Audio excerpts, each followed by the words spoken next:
Assalamualaikum warahmatullahi wabarakatuh.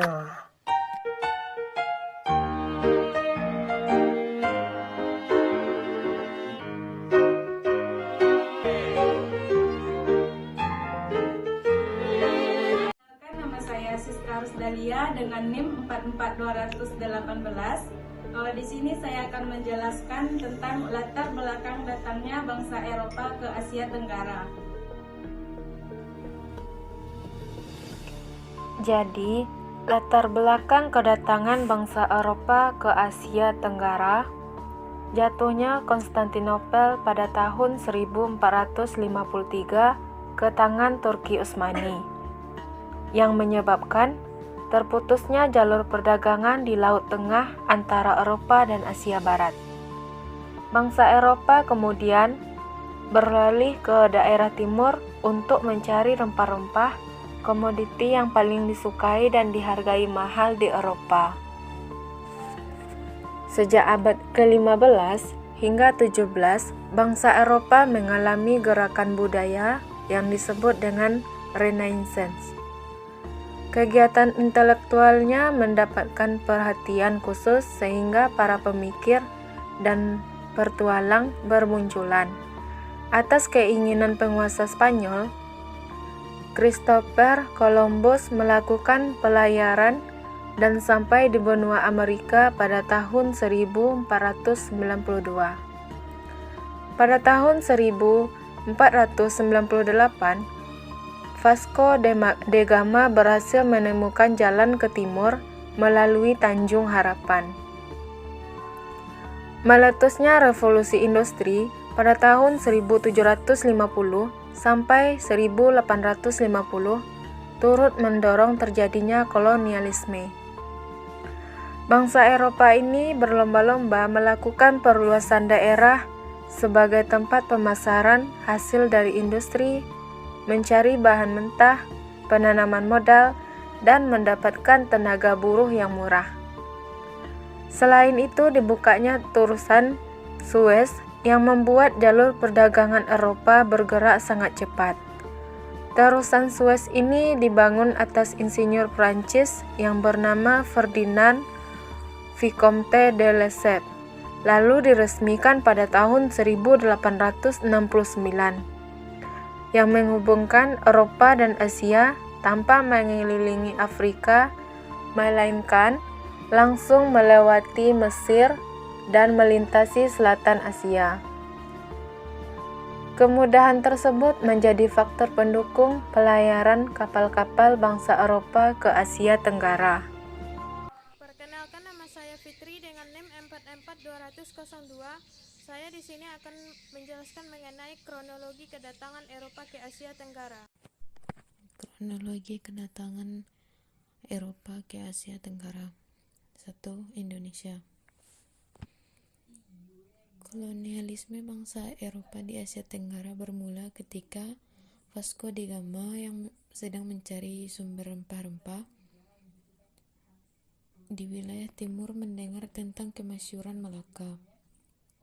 Ia kemudian mengirim utusan ke Malaka dan diterima baik dengan Sultan Ahmad Syekh di tahun 1488 sampai 1528.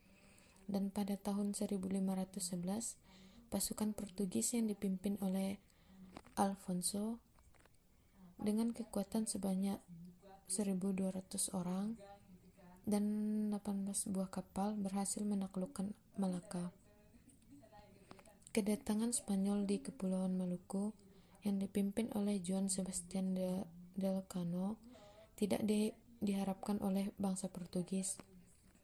Kemudian, dengan memanfaatkan dua kerajaan yang sedang dilanda masalah, yaitu kerajaan Ternate dan Tidore, Spanyol dan Portugis saling menggempur satu sama lain. Pertikaian tersebut diakhiri dengan Perjanjian Saragossa. Perjanjian tersebut ialah Portugis tetap berkuasa di Maluku, sedangkan Spanyol pindah ke Filipina. 2. Indochina atau Vietnam, Laos, dan Kamboja. Pierre Kaunay dikenal sebagai orang pertama dari Prancis yang berhasil mencapai Hindia Timur, tepatnya di Aceh. Prancis kemudian berlayar ke arah utara dan mendarat di Kepulauan Vietnam. Wilayah Vietnam bagian selatan dan bagian utaranya berhasil dikuasai. Kemudian disatukan dengan Kamboja dan Laos. Wilayah ini disebut sebagai Indochina dengan ibu kota Hanoi. 3. Filipina. Sebagai konsekuensi perjanjian Saragossa, Spanyol hengkang dari Maluku dan menuju ke Filipina. Orang Spanyol yang pertama menginjakkan kaki di Filipina yaitu bernama Ferdinand Magellan. Miguel López de Legazpi mendirikan pemukiman dari Pulau Cebu hingga ke Teluk Manila di Pulau Luzon. Kemudian di tahun 1896, Amerika yang dipimpin oleh Presiden McKinley berhasil menaklukkan daerah jajahan Spanyol yang negara berdua ini menandatangani perjanjian damai antara Amerika dan Spanyol di tanggal 10 Desember tahun 1899 di Paris. Dan di tahun 1901, Amerika resmi mendirikan kekuasaan di Filipina dan terus berkuasa hingga tahun 1942. 4. Malaysia. Inggris mendirikan daerah koloni di Semenanjung Malaya di tahun 1786. Sebelumnya, tanah Melayu pernah dikuasai Belanda di tahun 1641. Traktat London yang ditandatangani pada tahun 1824.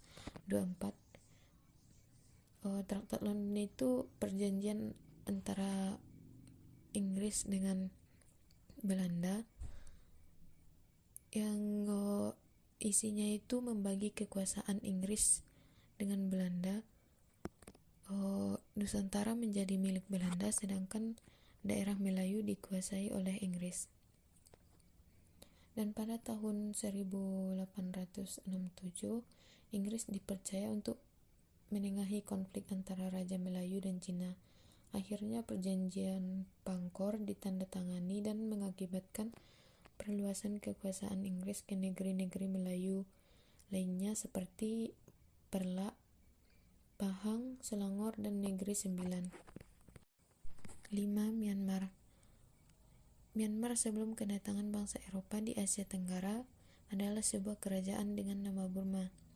Burma mencapai puncak kejayaannya pada masa Anahurata.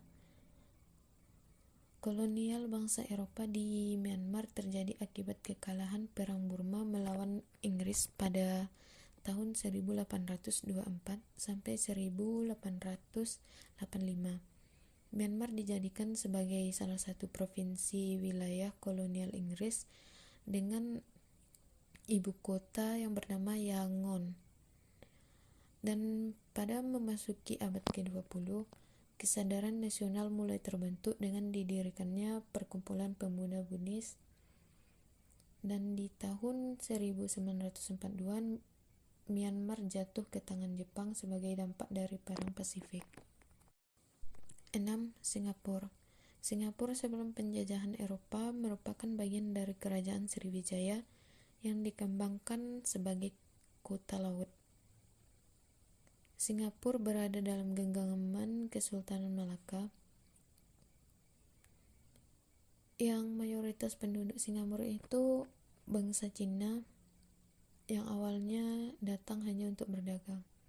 Setelah kedatangan bangsa Eropa di Asia Tenggara, Singapura menjadi wilayah yang secara sengaja dikembangkan oleh Inggris sebagai pelabuhan, yang didanai oleh Sir Raffles,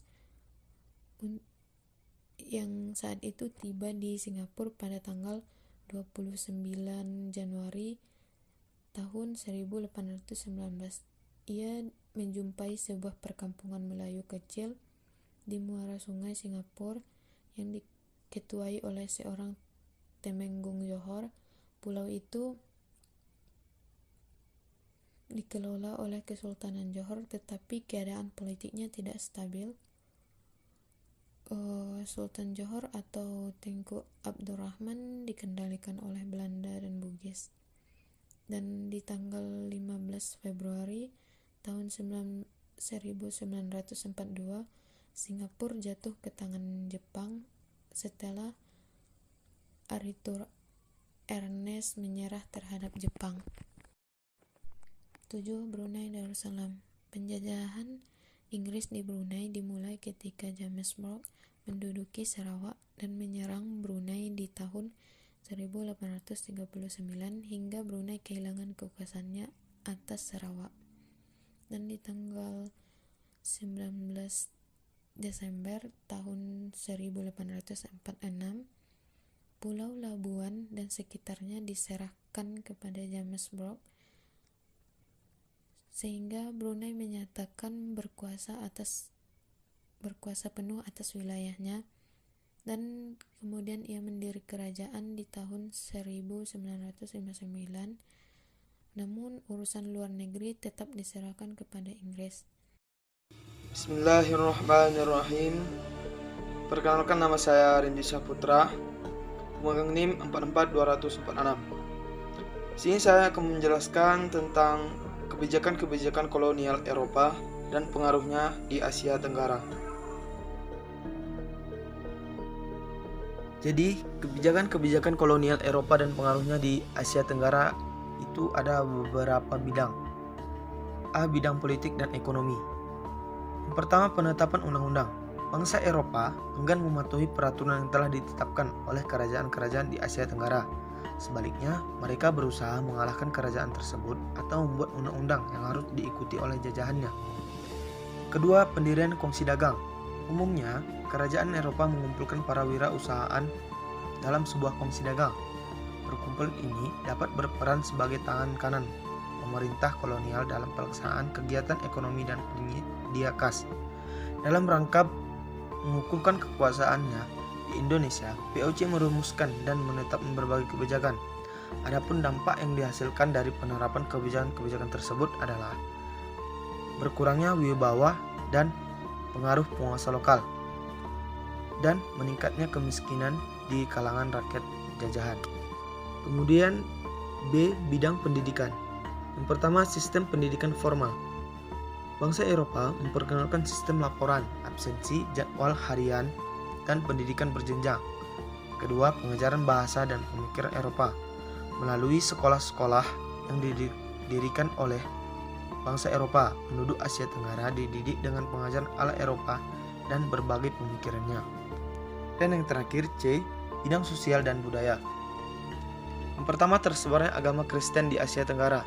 Penyebaran agama didukung oleh kolonial Eropa dengan pemberian bantuan kepada misionaris dan subsidi untuk pembangunan sekolah-sekolah misi. Yang kedua, pembangunan benteng dan kota. Bangsa Eropa banyak mendirikan benteng sebagai strategi pertahanan di Asia Tenggara. Salah satunya benteng Marlborough yang merupakan peninggalan EAC di Bengkulu. Bentuk penataan kota juga sesuai dengan kepentingan kolonialisme. Dan yang ketiga, stratifikasi sosial. Bangsa Eropa mengelompokkan warga negara berdasarkan keturunan atau tempat kelahiran. Sebagai contoh, di Filipina terjadi pembagian warga negara, yaitu yang pertama, orang Spanyol yang lahir di Spanyol. Kedua, orang Spanyol yang lahir di Amerika atau Filipina. Yang ketiga, penduduk Filipina non-Spanyol. Sebagai perbandingan, pemerintahan kolonial Belanda membagi masyarakat Indonesia menjadi 3 golongan, yaitu yang pertama orang Belanda dan Eropa lainnya, yang kedua orang Indo-Eropa dan Timur Asing atau Cina, Arab, dan India, dan yang ketiga orang Bumi Putra yang terdiri dari pegawai pemerintahan Indonesia di bawah kolonial dan rakyat jelata. Perlawanan terhadap kolonial Eropa di Asia Tenggara. Yang pertama, reaksi penguasa. Campur tangan bangsa Eropa seringkali menjadi perpecahan dalam istana, sehingga kekuatan dan kewibawaan kerajaan berkurang. Perlawanan ini contohnya terjadi pada saat kolonialisme Inggris di Burma. Inggris membantu untuk menyatukan Burma dengan harapan agar Burma berfungsi sebagai benteng menghadapi Prancis di Indochina. Pada waktu pemerintahan Raja Tibau pada tahun 1878 terjadi persekutuan antara Burma dengan Prancis. Merasa memiliki cukup dukungan, maka Burma menasionalisasi firma dagang Inggris di wilayahnya, sehingga Inggris mengancam Tibau. Setelah Tibau menolak ultimatum Inggris, maka Inggris menyerbu Madalai. Tibau ditangkap dan diasingkan ke India. Maka sejak tahun 1886, Burma menjadi wilayah jajahannya Inggris. Yang kedua, gerakan sosial di pedesaan. Bangsa Eropa memperkenalkan sistem mekanis yang mengatur pekerjaan setiap orang berdasarkan undang-undang yang tertulis. Penerapan sistem administrasi modern diikuti dengan sistem perpajakan. Jadi, dapat disimpulkan kedatangan bangsa Eropa dipicu oleh keadaan dunia internasional dalam negeri Eropa itu sendiri. Setelah Turki Utsmani menguasai perdagangan Laut Tengah, maka bangsa Eropa harus mencari daerah lain untuk mendapatkan komoditi rempah-rempah. Pada awalnya, kedatangan bangsa Eropa disambut baik oleh raja-raja yang berkuasa di Asia Tenggara. Mereka memandang bangsa Eropa layaknya mitra dagang. Namun, akhirnya terjadi benturan kepentingan antara bangsa Eropa dengan penguasa-penguasa Asia Tenggara. Selain itu, muncul suara-suara yang menuntut kesejahteraan hidup dari kalangan petani pedesaan. Dan kebijakan yang diterapkan pemerintah kolonial Eropa menggeser tatanan nilai. Telah mapan di Asia Tenggara, bangsa Eropa memperkenalkan corak pemerintahan yang berbeda, bahkan cenderung mengerdilkan wibawa penguasaan lokal. Melalui pendidikan dan pergaulan, bahasa dan agama yang dianut oleh bangsa Eropa tersebar, bahkan dijadikan bangsa resmi dan agama mayoritas oleh beberapa negara di Asia Tenggara. Mungkin cuman ini yang bisa kami sampaikan. Lebih dan kurang saya dan teman-teman dari kelompok 2 memohon maaf.